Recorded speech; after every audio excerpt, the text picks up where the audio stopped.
Prabowo Subianto menawarkan koalisi permanen bagi partai pendukungnya saat ini. Hal ini diungkapkan saat acara silaturahmi dengan para pimpinan Partai Koalisi Indonesia Maju atau KIMPLUS di Hambalang. Ketua Umum PKB Muhaimin Iskandar menyatakan koalisi permanen untuk memperkuat koalisi dan Prabowo meminta persatuan menjadi kunci utama pemerintahan saat ini. Lantas apa maksud koalisi permanen yang ditawarkan oleh Prabowo? Sudah bersama kami juru bicara Partai Gerindra Wihadi Wianto dan pakar komunikasi politik UNAS Selamat Ginting. Selamat sore Bang Ginting dan selamat sore Bang Wihadi. Selamat sore. Baik, saya ingin ke Bang Wihadi terlebih dahulu. Bang Wihadi, sebetulnya apa maksud dari Pak Prabowo ini menawarkan opsi koalisi permanen untuk para ketua KIMPLUS ini? Ya, begini. Jadi apa yang disampaikan itu disampaikan dalam silaturahmi maupun tadi pada saat HUT Partai Gerindra yang ke-14 disampaikan oleh Pak Prabowo mengenai masalah koalisi permanen. Jadi koalisi permanen adalah bagaimana bahwa negara Indonesia ini adalah mempunyai ciri khas demokrasi tersendiri, di mana persatuan dan pembangunan ke depan itu memang harus semuanya menjadi tugas kita bersama. Jadi artinya dengan koalisi permanen itu kalau kita melihat situasi pilkada kemarin, walaupun KIMPLUS itu mungkin ada yang tidak berkoalisi dengan Gerindra, tetapi setelah selesai maka ini akan akan berkoalisi kembali untuk membangun negara ini. Jadi ini adalah bentuk daripada bagaimana Pak Prabowo concern bahwa kita jangan dipecah belahkan oleh karena adanya istilah-istilah lawan politik, tetapi ini adalah sesuatu pertandingan yang sama-sama dalam demokrasi. Nah, ini adalah koalisi permanen, itu adalah bagaimana setelah selesai daripada konsentrasi ini adalah kembali bersama-sama berkoalisi untuk membangun negara. Baik, Bang Ginting, apakah setuju dengan apa yang disampaikan oleh Bang Wihadi mengenai apa itu koalisi permanen? Ya, semangatnya kita sama-sama setuju lah ketika untuk persatuan bangsa Indonesia. Ya, ini saya kira keputusan ini untuk menjaga kohesivitas, kemudian juga soliditas dan juga solidaritas. Dan yang terpenting juga adalah menjaga loyalitas partai-partai di dalam koalisi Indonesia Maju Plus.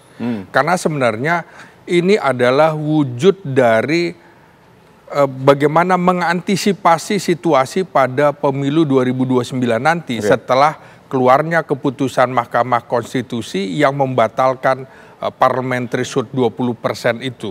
Dan dengan 0% itu, maka sangat mungkin partai-partai politik punya pemikiran-pemikiran lain, punya keinginan-keinginan untuk mencalonkan kader-kader terbaiknya, bahkan ketua umumnya untuk maju dalam Pilpres. Jadi ini sebuah upaya semacam pendadakan strategis yang dilakukan oleh Prabowo Subianto untuk mengantisipasi situasi-situasi, dan setelah melihat bahwa ada gerakan-gerakan politik yang secara bayang-bayang itu sudah melakukan kampanye-kampanye politik untuk di 2029. Karena itu pendadakan strategis ini bagian dari upaya aksi cepat, aksi yang sulit diantisipasi oleh lawan-lawan politiknya, karena ini baru sekitar 3 bulan pemerintahan Prabowo Subianto, tapi kalau berpikir 2029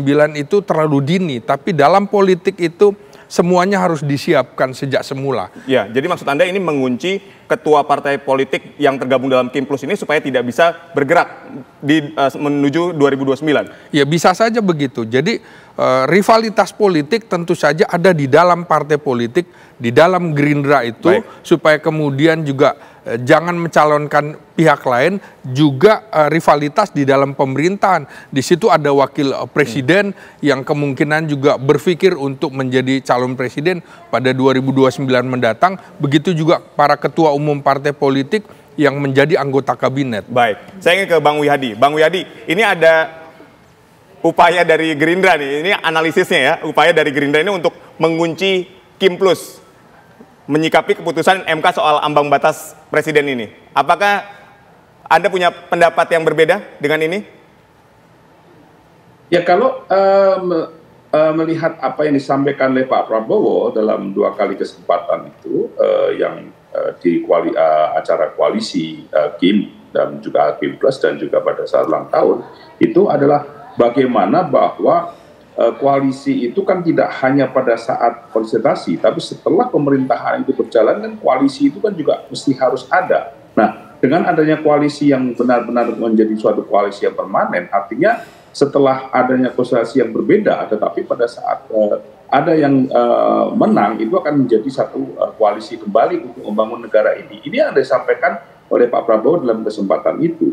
Jadi saya kira kalau misalnya ini dianggap adakah memang mengunci atau kata-kata yang lain, apakah ini ada kebersamaan, tapi kalau kita lihat bahwa kita sekarang ini adalah soliditas daripada koalisi adalah bagaimana kita ini memberikan sumbangsih pada saat 5 tahun ke depan, dan kita ini semuanya adalah berpikir pada untuk bagaimana Pak Prabowo bisa menyelesaikan program-programnya sampai dengan 5 tahun ke depan.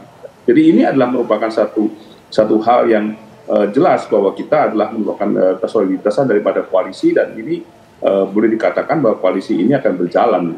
Baik, saya sepakat ketika ini berbicara soal kesulitan untuk pemerintahan 5 tahun mendatang, tapi kan di 5 tahun ke depan ini akan ada kontestasi pilpres juga di situ. Artinya ketika semua partai seharusnya bisa mencalonkan jagoannya untuk menjadi presiden dengan tidak adanya lagi ambang batas, tapi ketika dikunci jadi koalisi permanen kan ini menipiskan peluang itu, Bang Wihadi.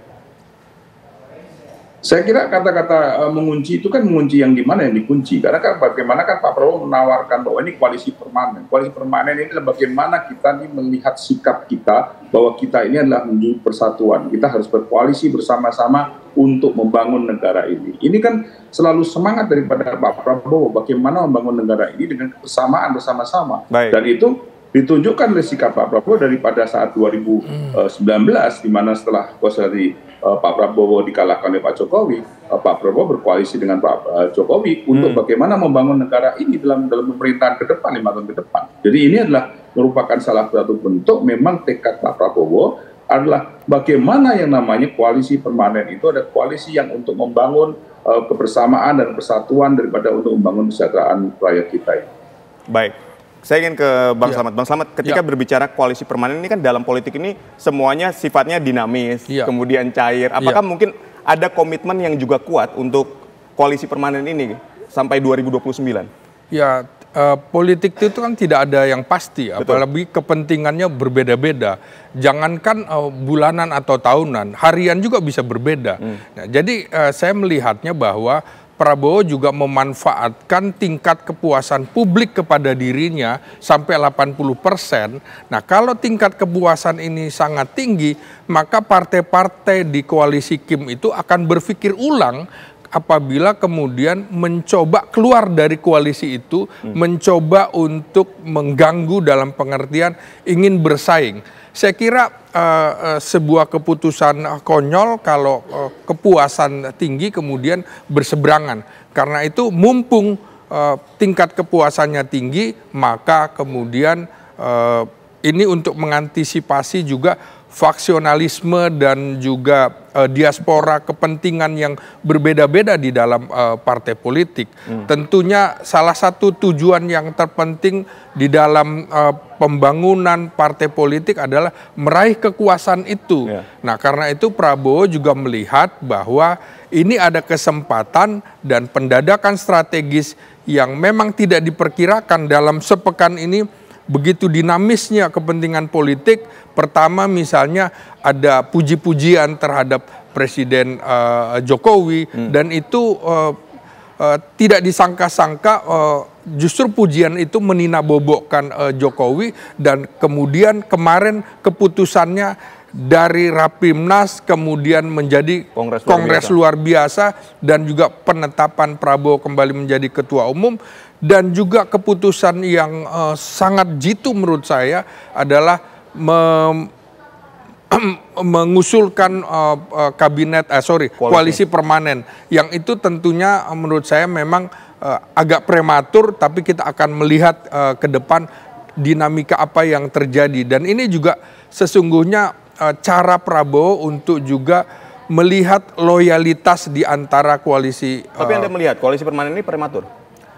Ya, saya kira kalau untuk permanen prematur sekali karena jaraknya masih hampir 5 tahun lagi, masih panjang. Jadi segala dinamika bisa saja terjadi. Misalnya ada apalagi ada kondisi misalnya terjadi instabilitas politik, instabilitas ekonomi, itu juga akan mempengaruhi koalisi nantinya. Baik, ini saya ingin ke Pak Wiyadi. Bang Wiyadi, apakah Gerindra ini yakin bahwa koalisi permanen ini akan bertahan sampai 2029, sedangkan politik itu sifatnya transaksional, dinamis dan cair tadi, tapi dijawabnya nanti. Bang Wiyadi, usai jeda, tetaplah di Kabar Petang.